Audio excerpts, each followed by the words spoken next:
नमस्कार दर्शक बंधु, स्वागत करुछु आज आलोचना को। दीर्घ 13 वर्ष है कोमारे रही चिकित्सित हेउथुबा हरीश राणा को सुप्रीमकोर्ट निष्क्रिय इच्छा मृत्यु पई अनुमति प्रदान करिसेंती। देश में यह हेउछि प्रथम घटना। घटनाक्रम उपरे आलोचना कले जनापड़े 2013 मसीह पंजाब विश्वविद्यालय बीटेक छात्र हरीश राणा चतुर्थ महलारू खसी पड़ा जो मस्तिष्क लगी गुरुतर आघात फल से कोमा को चली जाइथिले। सेबेठारू से निश्चित अवस्था अर्थात कोमारे ही रहिछंती। तेबे तांको स्वास्थ्यावस्था किछि उन्नति आशा नथिबारु हरीश का पितामाता निष्क्रिय इच्छा मृत्यु पई सुप्रीम कोर्ट रे आवेदन करथिले।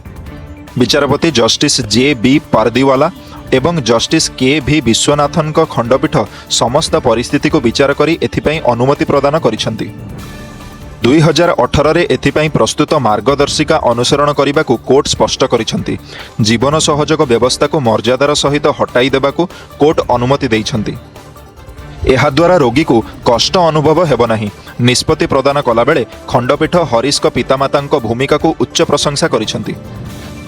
2018 मार्च 9 तारिख में सुप्रीमकोर्ट को 5 जणिया पीठ निष्क्रिय इच्छा मृत्यु नहीं न्यायिक अनुमति प्रदान करथिले। संविधानर धारा 21 अनुजाई एहाकु जणे व्यक्तिर अधिकार बोली पीठ विवेचना करथिले। पूर्व निष्क्रिय इच्छा मृत्यु पई कोर्ट रे केतेगुड़िए आवेदन दाखल होइथिले मध्य कोर्ट एथिपई अनुमति प्रदान करि नथिले।